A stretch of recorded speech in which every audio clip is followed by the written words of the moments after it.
Meu nome é César e a gente vai apresentar hoje para vocês o case da Copel sobre a implantação do BDIT, né? A base de dados de instalações da transmissão. E comigo hoje, apresentando esse case, eu tenho o meu colega Cleverson, que trabalha comigo na Copel. Mas antes da gente se apresentar, eu quero falar um pouco para vocês de quem é a Copel. A Copel hoje ela é um grupo, né, que possui negócios em vários segmentos de energia, geração, transmissão, distribuição, e possui ativos em mais de 10 estados do Brasil, né, sendo usinas hidrelétricas, eólicas, transmissão, distribuição, etc. Nós já temos mais de 24 anos sendo negociados na Bolsa de São Paulo, há 21 anos a gente está na Bolsa de Nova York e há 16 anos na Bolsa de Madrid, na Comunidade Europeia. Cabe lembrar que a Copel é uma empresa hoje de economia mista, fundada em 1956, sendo uma das últimas do setor que permanece sob esse regime. Mas mesmo ainda sendo uma empresa de capital misto, ou seja, parte estatal, parte sendo negociada na Bolsa, é uma empresa que continua atendendo todos os seus clientes com qualidade, preço competitivo e entregando dividendos para os seus acionistas. Isso é um orgulho de fazer parte da Copel. E fazendo a apresentação desse case, né, sou eu, César, eu sou engenheiro cartógrafo, também tenho especialização em engenharia de software, eu trabalho na Copel desde 2010, já atuei nas áreas de meio ambiente, novos negócios e hoje trabalho na parte de tecnologia da informação, na TI da Copel Geração e Transmissão. E trabalho, né, de forma cotidiana com o ArcGIS, com Python e com uma ferramenta chamada Data Interop, né, que é uma das ferramentas que fazem parte da família ArcGIS. E comigo está o meu colega Cleverson. Oi, pessoal.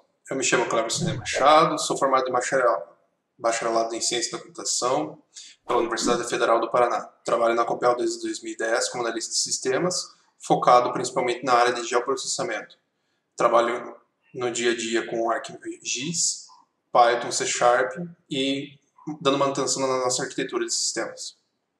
Bom, agora que a gente já sabe quem é a Copel, quem somos nós, a gente vai contar essa história para vocês do que é o nosso case de implantação do BDIT, né? Então, para contar essa história, acho que vale a pena a gente colocar isso num horizonte, né? Que vai desde novembro de 19 até mais ou menos junho de 21, né? E essa história começa com a publicação de uma resolução normativa por parte da ANEEL em novembro de 19, né? A resolução normativa 861/2019. Essa resolução cria o BDIT. Então é algo que veio aí para alterar a forma como o setor entregava dados para o agente regulador, né, a ANEEL, e se chama BDIT porque é Banco de Dados de Instalações da Transmissão, ou seja, reúne todos os dados relativos a equipamentos, ativos, subestações, linhas, num único lugar. Então todas as informações técnicas, parâmetros elétricos, etc., vão ser concentrados nesse banco de dados. É algo bastante extenso em termos de especificação e volumoso em termos de quantidade de dados. As informações contidas na RN já vinham sendo refinadas há algum tempo, mas sem grandes impactos aos processos de execução nas transmissões. Mas com a publicação o sentimento foi outro, que tínhamos um grande desafio pela frente. Bom, a Copel ela pôde aproveitar de uma vantagem que a gente já tinha uma governança interna de dados geográficos, né? Sendo que essa resolução normativa ela tinha uma forte componente geográfico. Então a gente aproveitou dessa governança interna, de uma comissão interna de geoprocessamento, para priorizar o atendimento dessa resolução. Então, logo em março de 20, né, a gente já organizou os primeiros grupos de trabalho, né, de discussão para fazer um mapeamento dos dados, que é o quê? Determinado dado da resolução, ele vai vir de qual sistema interno da Copel? Ou será que não existe esse dado em nenhum sistema? Será que algum sistema precisa ser alterado? Era essa etapa, a gente precisava fazer esse diagnóstico, ou seja, esse mapeamento dos dados, né? O mapeamento dos dados, feito logo no início, permitiu observar que um longo trabalho vinha à frente. E esse longo trabalho, né, a gente se deparou num inferno de dados, né? O volume era imenso, era um data hell, né? Então, eu acho que a gente teve um baque inicial, mas que a gente logo superou e ajudou a gente a estruturar uma forma de ataque desse problema. Mas óbvio que em março de 20 aconteceu algo que mexeu com o mundo inteiro, que foi a pandemia do coronavírus, né? A pandemia, ela obrigou a Copel a deslocar todas as suas equipes para home office, né? Então, todas aquelas atividades que a gente vinha desempenhando com aquele contato físico, enfim, com aquele bate-papo, tirar uma dúvida no café, acabou se deslocando para o mundo virtual, com as ferramentas do mundo virtual. Então, a gente teve que rapidamente se adaptar. Óbvio que a gente sofreu um pouco no começo, né, até pegar, mas foi rapidamente a gente colocou em prática aquilo que a gente já havia planejado e deu sequência à implementação aí do nosso mapeamento. Mas algo que a gente percebeu logo de cara nesse mapeamento é que as pessoas tinham um sentimento de perda. Era muito difícil conversar com as pessoas. E por que um sentimento de perda? Porque as pessoas sabiam que esse esforço ia se reverter numa perda de tempo futura, né? Que era a coleta de dados, né? Que era o saneamento dos dados, que muitos desses dados, eles mal e mal existiam, nem estariam num sistema, né? Então as pessoas entraram num estado que a gente entendeu, a gente fez uma analogia com um luto, né? Que era a perda. E como um luto, né, elas passaram pelas 5 etapas tradicionais do luto, né, que a psicologia já estudou, que é a negação, né? Então a negação é simplesmente negar que aquele problema existe, esse problema não é da Copel, esse problema não é da minha área, esse problema não é meu, né? Isso é problema de outra pessoa, é um problema de uma outra área. Então a primeira reação quando a gente ia falar com as pessoas era esse fato, né? As pessoas negavam a existência do problema ou que ela tivesse uma participação nesse problema. E a partir do momento que a gente começava a convencer as pessoas de que ela era uma parte daquele problema, vinha a raiva, né? Porque a pessoa, de certa forma, começava a realizar que o problema existia e que aquele problema estava muito perto dela, né? E que talvez, ainda naquele momento, ela fosse parte da solução daquele problema. E aí, num segundo momento, as pessoas começaram, né? As pessoas partiam para uma negociação. Do tipo, ok, eu tenho esse problema, mas se eu fizer essa parte do problema, eu fico dispensado dessa outra parte do problema.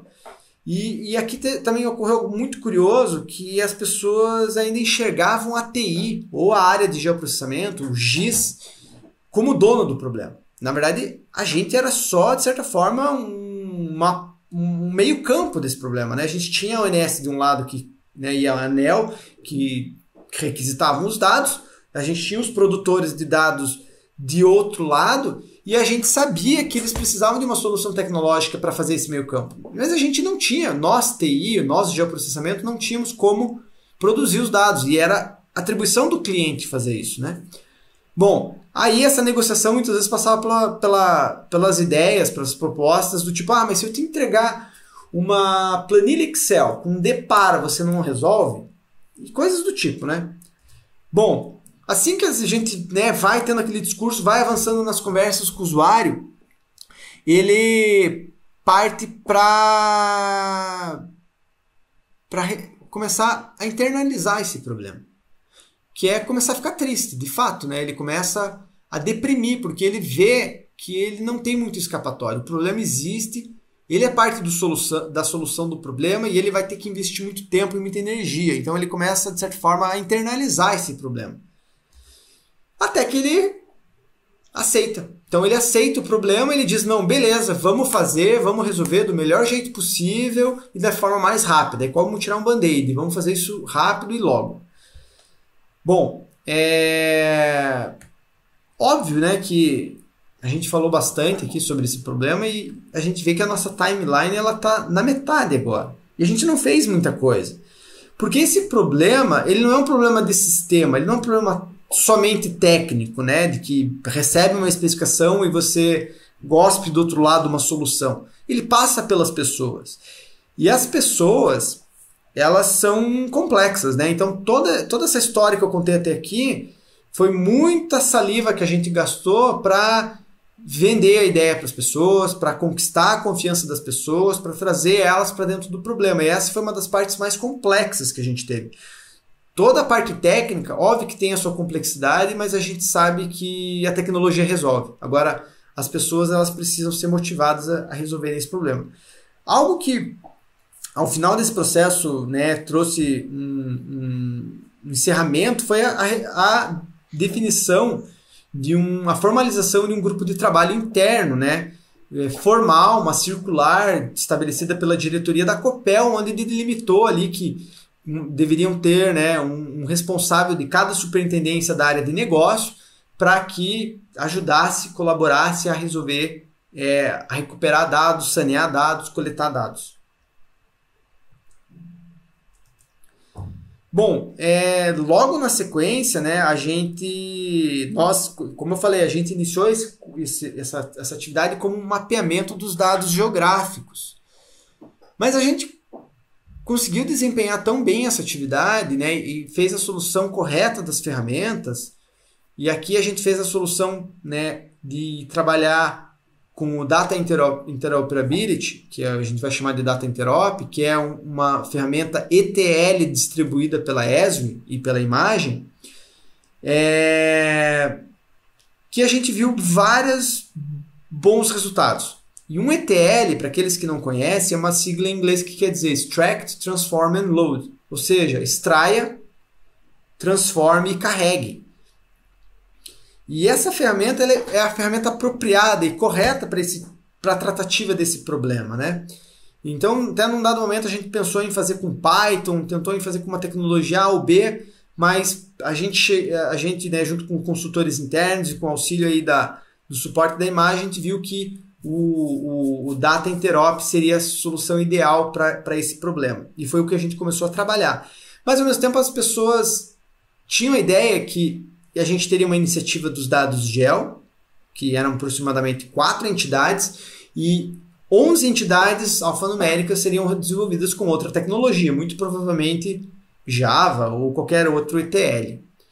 Mas a gente conseguiu, de certa forma, demonstrar e conquistar a confiança da gerência e da alta direção, que apontou que o trabalho poderia continuar com a solução adotada e que ele desempenharia muito bem. E aí esse grupo de trabalho passou a também ser responsabilizado aí pela modelagem dos dados alfanuméricos. E óbvio que como a gente é do mundo GEL, para nós isso era tipo a Matrix, né? Porque eram simplesmente dados alfanuméricos, secos, né? E por mais que a gente saiba que isso existe também no ambiente GEL, não é, de certa forma, a nossa praia. A gente é tipo um peixe fora d'água, mas também a gente, né, foi para cima e fomos resolver esse problema também. E em 4 de dezembro de 20, a gente teve a primeira, de certa forma, boa notícia vindo do lado da ONS, porque uma coisa que preocupava a gente era que houve a publicação da resolução normativa e de lá até aqui, praticamente a ONS e a ANEEL permaneceram mudas. Mas com a publicação do validador geográfico, a gente ficou bem, de certa forma, teve uma impressão boa. Primeiro porque o documento ele era bastante objetivo, né? Ele, para nós, que implementamos isso internamente na Copel, bastante claro também. Sim, a Copel sempre foi muito primorosa no cuidado dos dados georreferenciados que possui. Muitos deles já estavam migrados para o SIGAS 2000, por exemplo. Isso facilitou muito o trabalho com os validadores da ONS. E, obviamente, né, esses validadores nada mais são do que regras topológicas, né? Então, algo que o Data Interop ele resolveria isso de forma bastante simples, né? E, obviamente, como o Cleverson comentou, a gente já tinha o expertise e os dados garantiam que as validações seriam conformes, né? Bom, algo que aconteceu muito importante ali em dezembro de 20 foi a implantação da primeira versão do modelo, né? As pessoas conseguiram ter um primeiro extrato da qualidade dos seus dados. E quando eu digo extrato, era um relatório, era uma planilha Excel que saía lá um relatório de conformidades. Era bastante simples, mas já era uma primeira fotografia da qualidade dos dados. Como toda versão inicial, o modelo estava fofinho e foi sendo incrementado. De incremento em incremento, o modelo agora tem mais de 400 transformers. Realiza validações para todos os campos e emite relatórios de acompanhamento. O modelo ficou grande, mas todas as necessidades estão sendo atendidas. A gente amadureceu muito com o uso do Data Interop. É uma ferramenta fantástica, mas que ela exige uma curva de aprendizado, como qualquer outra ferramenta. Então a gente sabe que essa primeira versão do modelo ela ainda precisava dar muita lapidação para ela ficar boa, para ficar, de certa forma, excelente, né? Para atingir a excelência no uso da ferramenta. Bom, algo que aconteceu muito bom em janeiro de 21 foi o envolvimento mais intenso por parte da ABRATE, né? A ABRATE, para aqueles que não conhecem, é a Associação Brasileira das Empresas de Transmissão de Energia. Então, ela participou muito das etapas preliminares da publicação da resolução normativa, mas em janeiro de 21 ela começou a mobilizar mais intensamente os agentes do setor para fazer análise crítica, né? Tanto do validador geográfico, da resolução normativa. Isso foi excelente, porque canalizou muitas dúvidas dos agentes para a ONS e para a ANEEL, e se talvez ela não conseguia resolver todos os nossos problemas, eu acho que também nem foge muito da atribuição dela, mas ela serve pelo menos de um grupo de trabalho, uma terapia de grupo para a gente poder desabafar, criticar, saber se está certo o que a gente está fazendo. Foi bem interessante esse mecanismo de trabalho. A parceria com a ABRATE permitiu ver que que nós não estávamos sós em nossas dúvidas e deu mais força aos nossos pedidos de esclarecimento junto à ONS. Bom, em 31 de janeiro de 21 aconteceu a publicação da especificação técnica por parte da ONS. E a gente sabia que iria ser diferente do que a gente vinha trabalhando até então. O que a gente não sabia é que o quão diferente isso ia ser, né? Foi muito, né? Mas muito diferente. Então, falando apenas de quantidade de dados novos, ela introduziu 30% novos campos, o que é uma enormidade. Se a gente já olha a quantidade de coisas que a gente já tinha que implementar da resolução normativa, além de várias alterações de tipologia de dados, relacionamentos. Então foi um baque para o setor, né? A gente pôde discutir muito isso, já que os grupos da ABRATE já estavam formados, mas o setor elétrico brasileiro ele é resiliente, né? Ele não se deixa abater. A gente rapidamente comparou as implementações da resolução com a especificação técnica e fez toda a análise dessas alterações e a gente decidiu esperar. Lendo as especificações, foi possível observar que mais alterações viriam, e isso foi um alerta nesse momento. Foi decidido aguardar para ver onde essas alterações iriam parar. E a gente discutiu muito internamente, né? Mas era o mais sensato. Então a gente preferiu priorizar, fazer pequenas melhorias e evoluir aquele modelo que a gente já tinha feito e já estava entregue ao cliente. Então a gente entregou junto, né, com a área cliente, a gente fez uma parceria para entregar um dashboard, né, que ainda foi entregue em Power BI, e permitiu ao usuário ter uma visão aí da evolução do saneamento dos dados. O dashboard permitiu o acompanhamento do saneamento dos dados. Isso deu paz de espírito aos colaboradores. Apesar de haver muito trabalho pela frente, foi possível ver o progresso no passar dos dias.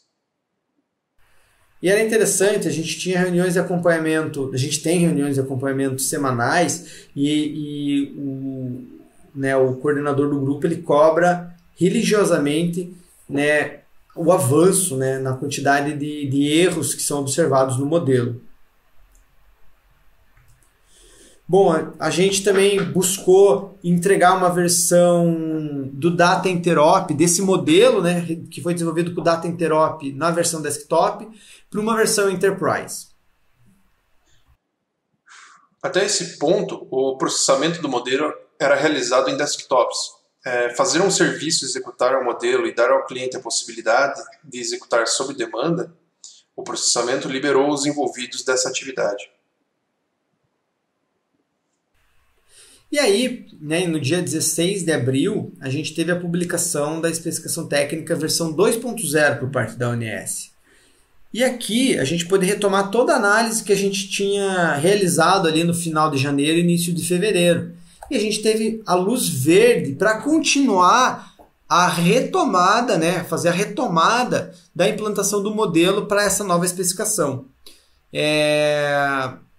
A parte interessante, né, que como a gente já tinha toda a análise, a gente já tinha um maior domínio da ferramenta, a gente rapidamente conseguiu implementar uma versão 2.0 do nosso modelo.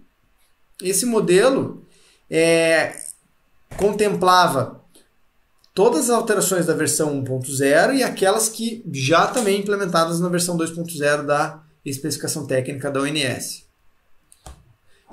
Sim, foram feitas parametrizações para que as novas alterações impactassem o mínimo possível o modelo.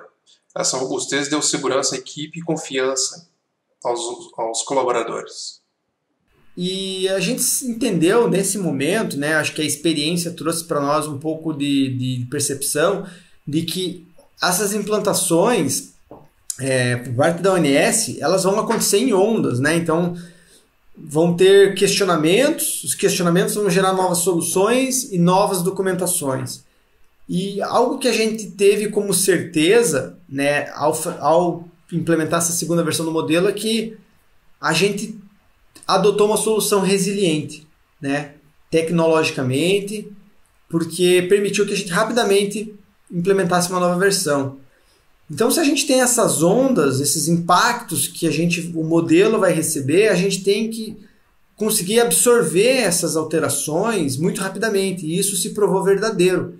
Se a gente fizer uma analogia ali com a foto, a gente tem que ser o farol que vai iluminar os nossos clientes, os nossos usuários internos, na direção correta de resolver os problemas dos dados, né? Quais são os erros que os dados têm em relação ao que a norma especificou? O que está diferente? O que tem que ser corrigido?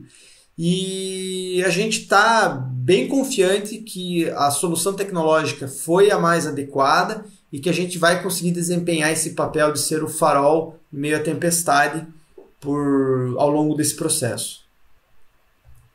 E, obviamente, cá estamos, né, no Utility Summit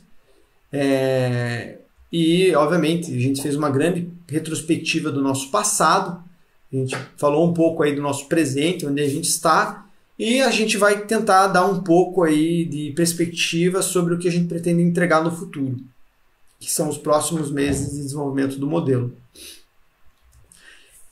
Inicialmente, a gente pretende migrar todas as planilhas que nós temos, né, de dados que estão órfãos de sistemas corporativos, que hoje estão em planilhas Excel, migrar esses dados de planilhas para um feature service, né? Tentar aproveitar aí todo o potencial que a ferramenta de geoprocessamento entrega para nós, com suas regras de negócio, suas limitações de campo, seus relacionamentos, para tentar trazer um pouco mais de robustez para essa etapa do processo. Um segundo passo que a gente também já tem no radar é fazer a migração do Power BI para o Insights, para o dashboard de dados, né? Isso é muito importante porque o Power BI ele foi utilizado naquele momento porque era oportuno, né? o cliente conhecia a tecnologia, a gente estava com uma certa escassez de mão de obra, então foi uma parceria benéfica para os dois lados. Mas a gente sabe que a gente, migrando para o Insights, a gente vai ter todo o potencial de envio de dados, né, direto do modelo para o Insights e todo o potencial de análise analítica, ficou estranha essa frase, mas todo o potencial do Analytics, né, que o Insights traz para dentro da ferramenta, integrado ao que já existe do modelo. E eu acho que o mais importante aqui é tentar tirar algo de positivo disso tudo. Tudo que a gente falou até aqui, todos os problemas que a gente teve, todas as horas que a gente, vários outros clientes gastaram, essas horas não vão ser remuneradas, né? Até o presente momento, a ANEEL não reconhece esses investimentos como passíveis de serem recuperados pela base remuneratória. Ou seja, é um custo que vai ter que ser absorvido pelos próprios concessionários, né? Para atendimento do requisito legal. Mas nada melhor do que você tentar pegar algo que você já tem em mãos, que são todos esses dados, num modelo de uma especificação bem robusta e tentar transformar isso em algo útil, né? Que é um Digital Twin. O Digital Twin, para quem não é familiarizado, é algo muito próximo de uma maquete digital, onde você pode fazer estudos, modelagens. Então, por que não aproveitar que nós temos a ferramenta de GEL, o GIS, funcionando, uma infraestrutura de GIS pronta. Nós temos os dados saindo quentinhos do modelo, preparados para serem carregados nesse GIS. E é aí que a gente quer tentar agregar um pouco de valor. Não só agregar valor, mas gerar valor de verdade, né? Porque, obviamente, que a simples existência desses dados nesse formato já é valor suficiente, né? Mas, a partir do momento que você entrega isso numa perspectiva de Digital Twin, você vai gerar um valor que talvez possa surpreender os nossos clientes internos, né? O nosso usuário interno. E é esse o objetivo que a gente quer tentar atingir ao final desse processo, né? Modelar esses dados que existentes para o GEL visando um Digital Twin. Bom, eu acho que era isso, pessoal. Espero que vocês tenham gostado dessa história, né, do nosso case, e a gente se fala. Muito obrigado, pessoal.